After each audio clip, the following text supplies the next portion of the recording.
I feel like I say this every year, but 2025 has truly been an amazing year for anime. I mean, I even went as far as to make a whole video about how I thought this summer was the best season of anime ever. It has been special. Numerous fantastic debuts, long-awaited season 2s, and new series from the creator of Cowboy Bebop, series-defining final seasons, and movies that went worldwide. We had it all. But no matter how great everything was this year, there can only be 5 that reign supreme as the best. So enough jibber jabber. The rules are simple. Any seasonal anime that ended in 2025 is eligible, meaning if an anime started in 2024 but ended this year, it's considered. But if an anime started in 2025 and hasn't ended yet, it won't be considered, because I don't like judging seasons without seeing the full product. This unfortunately means that weekly anime can't be included because it didn't end in 2025. Although there may be an exception, but I'll talk about that later. Also, any movie that came out this year is eligible, obviously. As always, here's all the anime I watched this year, and with that out of the way, let's get into the top 5 anime of 2025.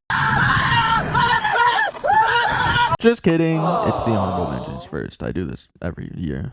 The same joke, and I don't plan on stopping. Tatsuki Fujimoto's 17 to 26 is easily the most unique and ambitious anime I've seen this year, and maybe ever. 8 episodes covering 8 different short stories Fujimoto wrote from ages 17 to 26, animated by 6 different studios. Each story is great, and the animation of each one fits its respective story perfectly. I've got a whole video going over this, so if you want to hear more, go watch that. Moving on, Orb, on the movements of the earth. A great anime that I binged just for the sake of this video, and one that seemed to have the number 5 spot locked down, but the last 2 characters focused on didn't really move me, and the ending just fell kind of flat to me. Regardless, the stories of Raffle, Baldani, Oxy, and Yolenta were all so intriguing and kept building upon each other so beautifully, and Novak was easily one of the best antagonists of the year. Also, all those shots of the starry night sky were beautiful. Now, with all that out of the way, let's move on to the actual top 5 anime of 2025. I'm aware that a lot of you niggas don't like me, but I don't care what.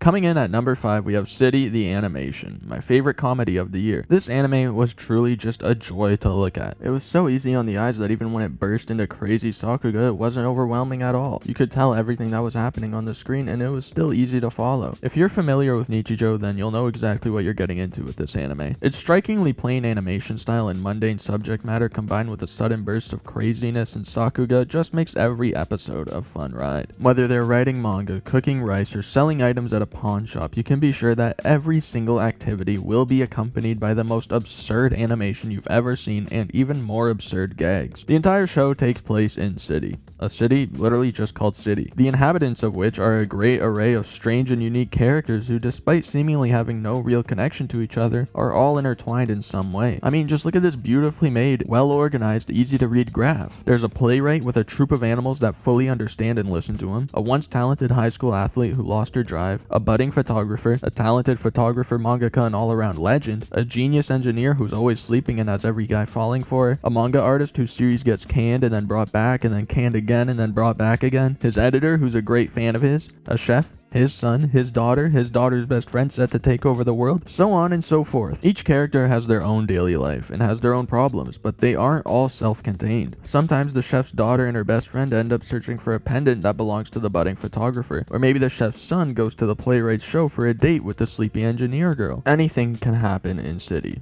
It truly feels like a living, breathing city. But my favorite moments are the 3 occasions when everyone in City comes together. The Great Award Banquet, the City Race, and the 1-Star Feast are all such fun events, and the way they tie everyone together is just great to see. This anime is just awesome. The bits are funny, the animation is smooth, colorful, and dynamic, the music is great. I don't think I need to mention how fun the characters are again. Every episode is truly just a ride. The only reason it isn't any higher is because at the end of the day, it's pretty simplistic. It's mostly just a comedy anime. Now let's move on to our number 4. Say, bro, why you ain't accept my friend request, bro?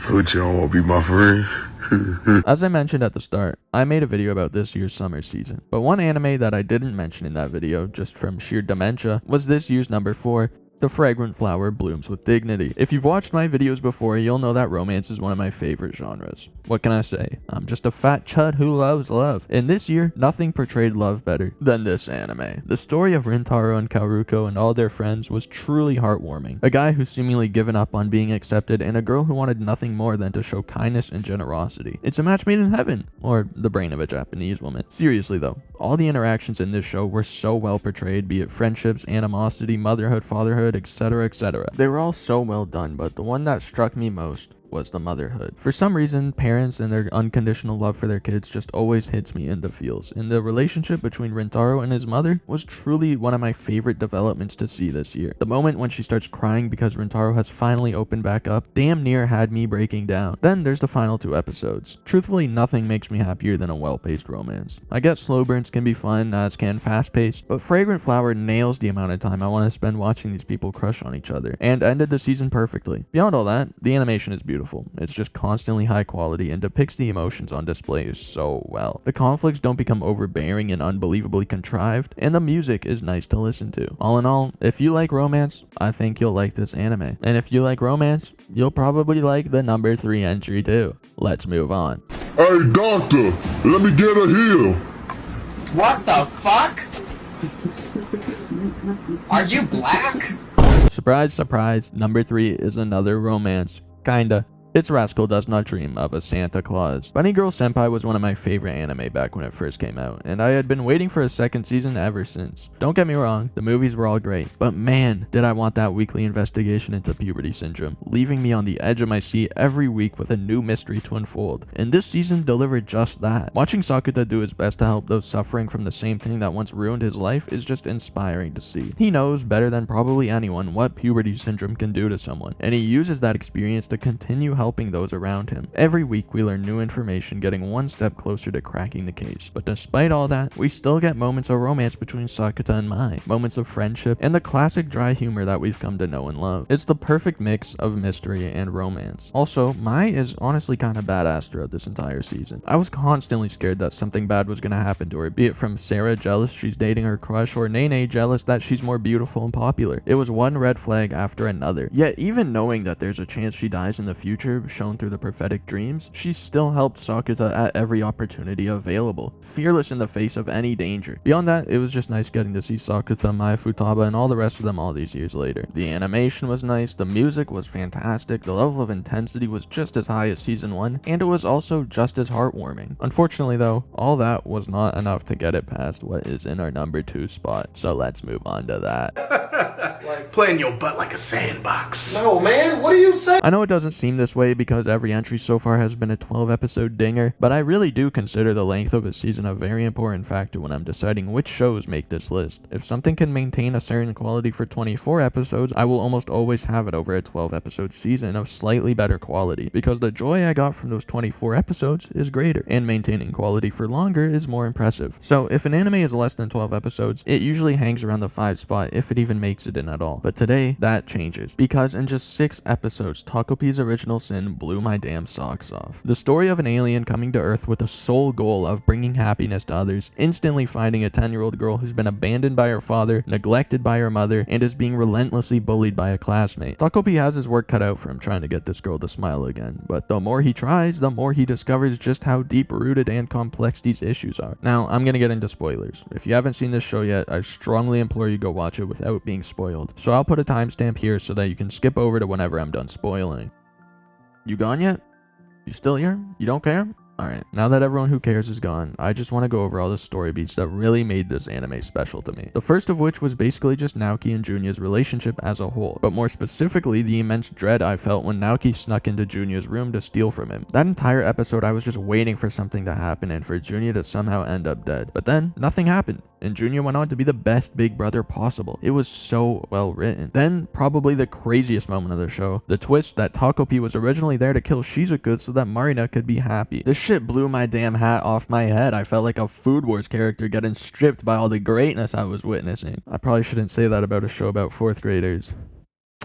But you know what I mean. It was like Food Wars. when something's so good it just fucking blasts their clothes off and shit. Anyways, honestly, I'm not sure I've ever seen time travel done that well in my life. Then there's Takopi killing Marina, which almost left me equally shocked. Throughout the first few episodes, I was just begging Takopi to just say fuck it and murk her, but I really was not expecting him to actually do it, and Shizuka's reaction just made it even crazier. Then there's the ending. It was just beautiful, and it fit the themes of Original Sins so well, with Takopi dying for the sins of everyone who led Shizuka and Marina into this situation, much like Jesus, who died for humanity's sins. Anyway, that's enough spoilers for today. To top this all off, the animation is genuinely some of the best I've seen all year, just constantly beautifully stylized, always smooth, vibrant, and beautiful, yet dark and depressing when the subject matter calls for it, and its ability to seamlessly switch between those two moods is unmatched in anything else I've seen this year. The characters probably the most well written in any anime this year, which is saying a lot considering the show starts and ends all in 6 episodes. The fact that Tyson 5 was able to introduce, develop, and conclude these characters so effectively all in just 6 episodes is nothing short of impressive. Genuinely, every character is written to perfection, and that is not hyperbole. I've got a whole video made about this series, so if you want to hear more, go watch that. Alas, it was only 6 episodes, and there's only so much you can expect of that when going up against the #1 anime of 2025.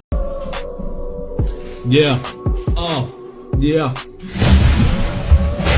Well, here it is, folks. The #1 anime of 2025, and quite possibly my favorite season of anime ever. It's the first anime to ever get back-to-back #1s in the Lemone Productions Top 5 Anime of the Year program. It's My Hero Academia Season 8, the final season of the greatest anime of this generation. I had high hopes for this season. Seeing how well they did with Season 7, knowing there was no movie in development, knowing that they only had to animate 11 episodes, and knowing the subject matter that took place in the manga, it all led me to believe that this season would be the best My Hero season ever. But despite how lofty those expectations were, Season 8 blew them clean out of the water. I'd be lying if I said I didn't think Takopi was going to take the #1 spot before this season started. It was just such a beautiful work of art. But My Hero was just as beautiful and had the advantage of a decade of story and hype to build off of. It wasn't just the story and hype though. The animation, the music, the directing, the voice acting, all of it was A1. Truly every single aspect of this season was perfect. From the continuation of All Might vs. All for One to the introduction of Iron Deku, everything was beyond my expectations. Shigaraki destroying Mount Fuji, the you don't look like a hero moment, Deku entering Shigaraki's memories and saving him, All for One's backstory, Stain showing up to help All Might, the we are here moment, you say run, Deku's mom cheering him on, the final smash. It was all beautiful, perfectly executed. The only moment where I really thought they could have done better here was when Deku was falling through his and Shigaraki's combined consciousness, but that's mainly because Horikoshi's a freak with the pen and drew that moment with an amount of skill no one has ever seen before. But no such shortcomings even matter, because they gave us the single greatest moment in My Hero Academia history, the resurrection of Katsuki Bakugo and the saving of All Might. This genuinely may go down as one of my favorite episodes of anime ever. I've always loved Horikoshi's art style, and the animator's ability to recreate that in moving Technicolor can only be seen as a gift from God. Then there's the fight. I just couldn't even believe what I was seeing. My second favorite anime character of all time getting such beautiful cuts of animation in such an amazing fight genuinely left me in tears. I shed tears of joy because of how happy I was to see this beautiful spectacle. I'm not even lying, there were multiple times throughout that episode where I was just sitting there looking at the screen and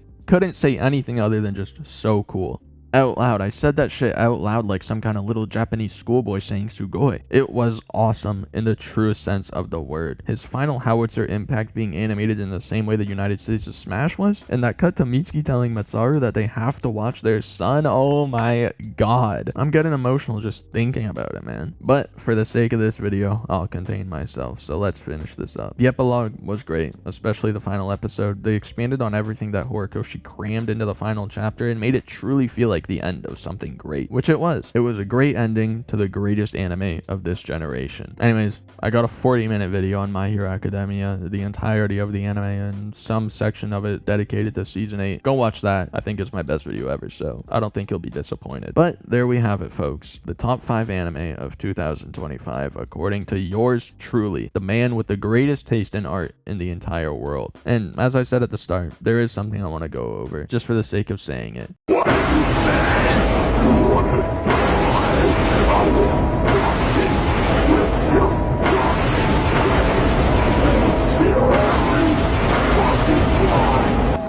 had I included One Piece, it probably would have come in third, maybe second. It's my favorite series of all time. I loved Egghead, and the animation has been on another level. Truthfully, I think Luffy vs. Kizaru had some of my favorite cuts of the year. I genuinely think that cut of Kizaru flying over the water with his legs crossed is in my top 2. Actually, no, that Bakugo fight had a lot of great cuts, but it's still up there, top 10 at the very least. And the aura?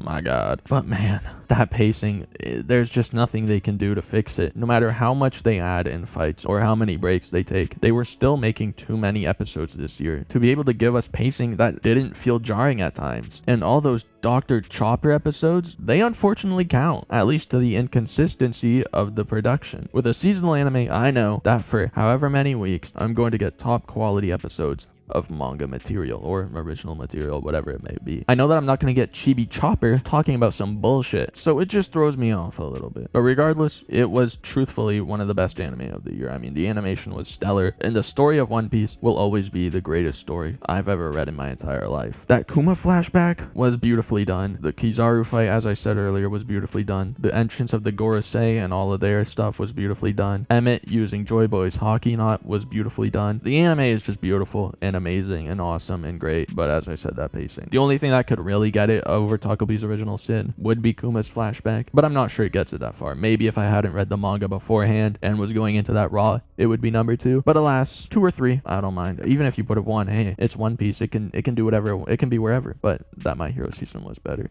Anyways, that's it for this year. 2025 has been amazing for anime, and it's looking like 2026 maybe even better. So I'll probably start off that video the same way I started off this one and the one before that and the one before that. Regardless, I do hope you all enjoyed. What were your top 5 anime of the year? Tell me in the comments. Don't forget to smash that like button, subscribe, share this with your family and friends, and yeah, I'll see y'all in the next one. Adeuces!